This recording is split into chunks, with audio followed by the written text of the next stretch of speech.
Une femme rêvait d'avoir un petit enfant, mais elle n'en avait pas. Alors un jour, elle a décidé d'aller voir une sorcière. Et à cette sorcière, elle a donné quelques pièces d'argent. En échange, la sorcière lui a donné un grain de blé à planter dans un pot de terre. C'est ce qu'elle a fait. Et au printemps, est sortie de ce pot de terre une tulipe, une merveilleuse tulipe. Elle était tellement contente d'avoir cette jolie tulipe devant elle, cette dame, qu'elle l'a embrassée. Et pouf, un espèce de bruit, la tulipe s'est ouverte. Et de cette tulipe est sortie une toute petite fille.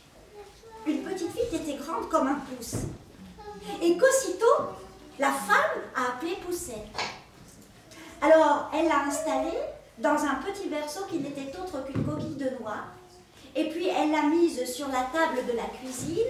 Et là, elle a placé une assiette remplie d'eau sur laquelle nageaient quelques pétales de fleurs. La petite fille s'amusait et faisait de la barque sur l'assiette remplie d'eau toute la journée et chantait doucement au grand plaisir de sa maman.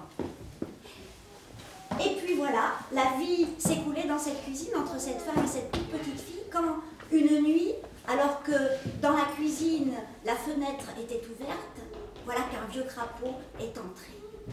Et il a vu la petite fille dans son berceau en coquille de noix, il l'a trouvée très jolie et il s'est dit, cette petite fille-là, elle fera une très bonne femme pour mon fils, je l'enlève. Et alors le vieux crapaud est parti avec le berceau de la petite Poussette et l'a emporté près du ruisseau, ou plutôt sur le ruisseau, près duquel il habitait. Et il l'a déposé sur une feuille de nénuphar afin qu'elle ne s'échappe pas, parce que lui, il devait aller chercher son fils et il devait préparer la décoration de l'appartement qu'il réservait à son fils et à sa femme quand ils se seraient mariés. La petite Poussette s'est réveillée sur sa feuille de nénuphar le lendemain matin et elle s'est mise à pleurer, bien sûr, parce qu'elle voyait qu'elle était en prison. Le vieux crapaud et son fils sont arrivés.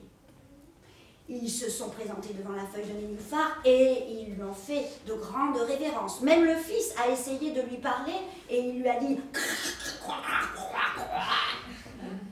Bon, il n'avait pas grand-chose à dire, alors le vieux crapaud a repris la parole et a dit, Poussette, je vous trouve très bien pour mon fils, il faut qu'il vous épouse, nous allons vous emmener dans notre appartement que nous avons décoré spécialement pour vous dans la vase.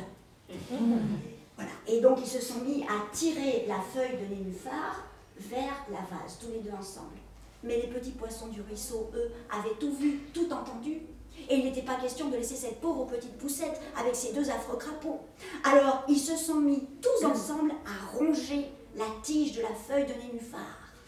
Et ça a été très vite, la tige et la feuille se sont détachées l'une de l'autre. Et la petite Poussette a pu se dégager de ces deux vieux crapauds qui voulaient l'emmener. Et elle s'est mise à voguer sur sa feuille de nénuphar sur le ruisseau. Et elle s'est retrouvée libre tout à coup. Et elle était poussée par le vent sur ce petit ruisseau. Et elle découvrait les choses, tout à coup elle était libre. Elle voyait le soleil briller dans le ciel, elle voyait les feuilles des arbres, elle entendait les oiseaux chanter. C'était merveilleux. Elle a continué sa route et puis bientôt, il y a un petit papillon blanc qui est arrivé. Il s'est posé sur la feuille de nénuphar et, ma foi, le petit papillon blanc et Poussette, ils se sont bien plu. Alors ils ont décidé de faire route ensemble. Poussette a détaché sa ceinture, elle l'a accrochée au corps du papillon blanc et elle a ensuite accroché sa ceinture à la feuille de nénuphar. Le papillon et la feuille étaient ensemble et ainsi le papillon guidait la feuille de nénuphar sur le ruisseau. Et ainsi Poussette pouvait continuer sa route avec son ami. Ah, c'était un beau voyage. Quand tout à coup survint avec un vrombissement un hanneton. Un hanneton qui est venu enlever la petite Poussette de sa feuille de nénuphar et il l'a emmenée tout en haut d'un arbre, sur une branche. Et là, il lui a dit, Poussette, tu seras ma femme. Mais il faut d'abord que je prenne l'avis de ma famille. Alors il est allé appeler tous les hannetons du voisinage. Les hannetons sont arrivés sur la branche, ils ont regardé Poussette et ils ont dit, elle n'a pas de pattes, elle n'a pas d'antenne, elle n'a pas d'ailes, elle ne peut pas voler. Bon, c'est pas une fiancée, ça, c'est rien du tout. Alors, le gros hanneton, tout confus, s'est dit, bon, s'ils sont pas d'accord, peut-être elle est écœurante, hein, cette fiancée. Hein, bon. Et finalement, eh ben, il l'a abandonnée, il l'a déposée en bas de l'arbre, et c'était fini. La pauvre petite poussette s'est retrouvée toute seule à nouveau dans la forêt. Mais elle retrouvait sa liberté. Elle était libre de faire ce qu'elle voulait. Et puis dans la forêt, ma foi, on pouvait boire les gouttes de rosée, on pouvait manger le pollen de fleurs, on pouvait s'abriter sous les feuilles, on pouvait s'habiller avec les pétales des fleurs. Ma foi, on avait les oiseaux pour amis. Poussette était très contente dans la forêt. Et il y a passé un printemps et un été merveilleux, près d'un bosquet d'anémones. Et puis le temps a passé. L'hiver est arrivé, et là c'était une autre histoire. Il faisait froid, il faisait faim. Elle n'avait plus rien à manger, elle ne grelottait, elle n'avait plus rien à se mettre sur le dos. Alors elle s'est dit, Poussette, je ne vais pas rester dans cette situation, je vais continuer d'avancer. Et elle a marché alors qu'il y avait de la neige, sur le sol partout. Elle a marché jusqu'à la lisière d'un champ. Et ce champ, c'était un champ de blé, mais comme c'était l'hiver, les blés avaient été coupés. Alors elle a marché, elle pouvait quand même voir le ciel. Elle a marché dans ce champ où il n'y avait rien, sauf un trou. C'était le trou et la porte d'un mulot.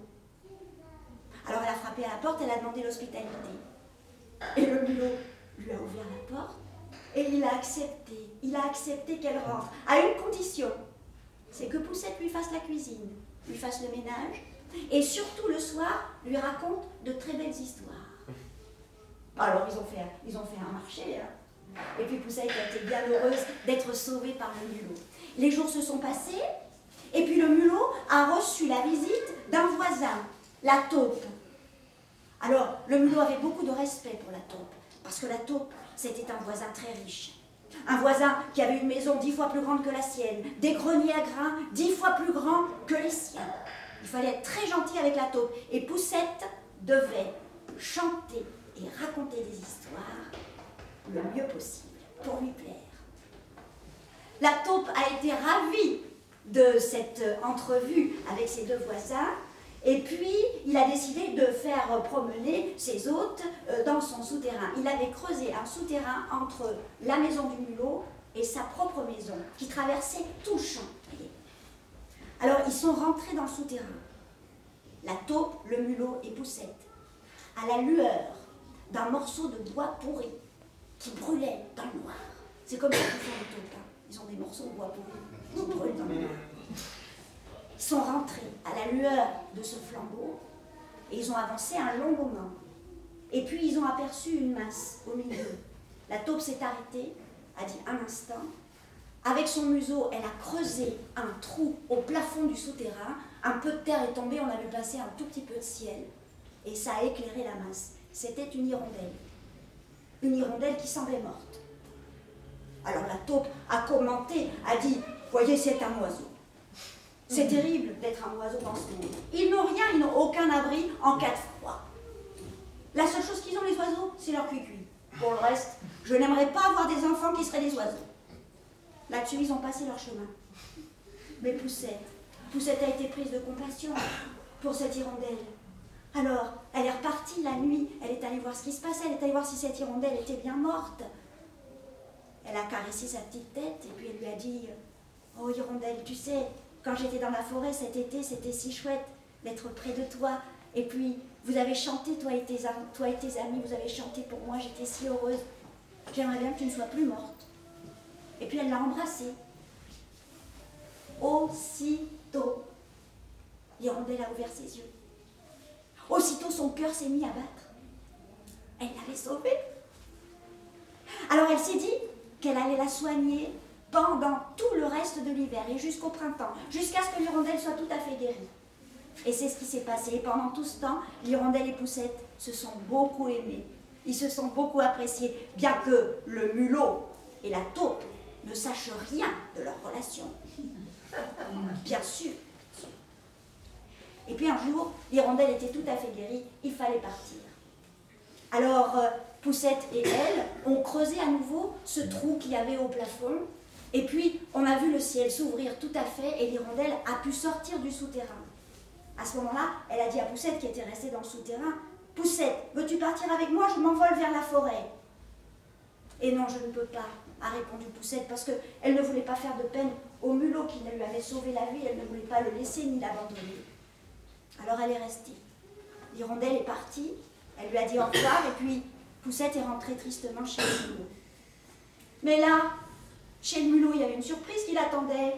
Le mulot lui a dit, « Tu vois, l'automne prochain, tu épouses la taupe. » Poussette n'avait aucune intention d'épouser la taupe.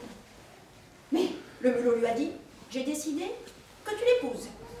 Tu n'as rien à dire, tu vas réaliser ton trousseau, tu n'as que le temps de le faire, et tu l'épouseras. » Alors la pauvre Poussette, elle n'avait pas grand-chose à faire d'autre que de réaliser son trousseau, et elle a fait venir 4 amis à elle, 4 araignées, qui lui ont donné un sacré coup de main, matin et soir, tous les jours, pour tisser et pour préparer les étoffes. Elle a travaillé tout le temps, et tout le temps elle se disait, ça va être un calvaire si j'épouse la taupe, parce que la taupe, elle déteste les fleurs, elle est aveugle, elle déteste le soleil, et je vais être enfermée tout le temps dans mon souterrain avec la taupe. C'était pas drôle, et elle rêvait bien souvent à son hirondelle qui était partie dans la forêt. La veille du mariage, elle avait enfin terminé tout son trousseau. Mais quand même, elle avait envie de voir une dernière fois le soleil, alors elle s'est avancée dans le champ, elle a ouvert la porte, elle pouvait encore le faire. Le champ avait ses épis de blé coupés, elle a pu avancer un petit peu. Et puis, elle s'est tournée, elle a levé ses bras vers le ciel, elle a dit « Soleil, soleil, je ne te reverrai plus jamais. Si tu savais comme j'étais heureuse avec toi dans la forêt, comme je voudrais retourner dans ce beau temps que j'ai tant aimé. » Et c'est là que l'hirondelle était de retour. Et lui a dit, « Mais Poussette, Poussette, je t'emmène. Je m'en vais, là c'est l'automne. Il faut que je parte vers les pays chauds. Tu pars avec moi ?» Oh, c'était le moment ou jamais. Alors elle est partie, Poussette. Elle est partie sur le dos de l'hirondelle. Elle s'est attachée avec sa ceinture à son cou. Et puis elle a volé. Ils ont volé, volé. Ils ont traversé le pays. Ils ont traversé des continents. Ils sont partis loin. Ah, il faisait pas très chaud, hein, sur le dos de l'hirondelle. Il faisait pas très chaud, mais quand elle avait froid, elle pouvait quand même se réfugier sous les plumes de l'animal et elle pouvait quand même regarder tout le paysage qui était magnifique alentour. C'était bien. Et puis un jour, ils sont arrivés. Ils sont arrivés au pays où l'hirondelle avait son nid. C'était un pays merveilleux, hein? Soleil, ciel bleu, des fleurs, la nature, les oiseaux, les enfants qui rigolent. Et puis c'était un nid tout en haut d'un château en marbre blanc. Enfin, en marbre, on ne sait pas trop. Enfin, c'était un château qui n'avait pas l'air très habité. Il y avait des colonnes devant, des colonnes qui étaient un peu cassées. C'était un drôle d'endroit, et il y avait un massif de grandes fleurs blanches sur le devant. C'est là que l'hirondelle a déposé Poussette. Et lui a dit, tu vois, ici tu seras très bien, dans ce massif de fleurs blanches, tandis que moi je serai dans mon nid et que je veillerai sur toi et que je chanterai avec toi. On sera très heureux tous les deux, tu verras. Alors, Poussette est descendue comme ça, dans le massif de fleurs blanches, et il y en avait une qui était vraiment très jolie de fleurs blanches, alors elle l'a attrapée, et puis elle l'a embrassée. Et là, un vacarme, un petit jeune homme est sorti. Un petit jeune homme de sa taille, avec une couronne sur la tête et des ailes dans le dos. Oui. Alors, elle a été un petit peu surprise. Poussette, elle lui a dit, « Mais qui es-tu » Et le petit prince lui a dit, « Mais je suis le roi des fleurs. Et regarde autour de toi. » Et là, petit bruit, poup, poup, poup, poup, poup, poup, poup, poup, toutes les fleurs se sont ouvertes. Et à l'intérieur de toutes ces fleurs, il y avait des petites jeunes femmes, des petits jeunes hommes, habillés en habits de cour. C'était la cour du roi des fleurs, oui, oui. Et puis il s'est tourné vers Poussette et il lui a dit, « Mais dis donc, je crois qu'on se connaît déjà. »« Ah bon? On s'est rencontrés quelque part ?» a demandé Poussette. « Ben oui, tu te souviens pas? J'étais un petit papillon blanc. Tu te rappelles, on a fait un voyage ensemble sur le ruisseau il y a longtemps. Tu sais, c'était dans le monde où tu vivais. Tu sais, je t'aimais bien, tu te rappelles? Oui, moi aussi. Marions-nous. Et ils se sont mariés. En cadeau de noces, la petite poussette, elle a eu des ailes qu'on lui a accrochées dans le dos pour pouvoir voler de fleur en fleur sur son royaume. Et puis, ma foi, elle a été très heureuse avec son petit prince, la seule personne, enfin le seul être qui a été un peu triste, c'était l'hirondelle dans son nid, qui était bien amoureuse de Poussette. Mais l'hirondelle savait, elle était sage, elle savait qu'elle n'avait pas le temps de beaucoup s'occuper de Poussette puisqu'elle voyageait tout le temps. Il lui fallait un amour durable. Alors elle est devenue ménestrelle. Elle est partie de par le monde et elle est partie chanter et raconter cette histoire qu'elle avait tant aimée avec sa petite Poussette. Et c'est comme ça qu'un jour elle est venue à mes oreilles, cette histoire, grâce à l'hirondelle ménestrelle.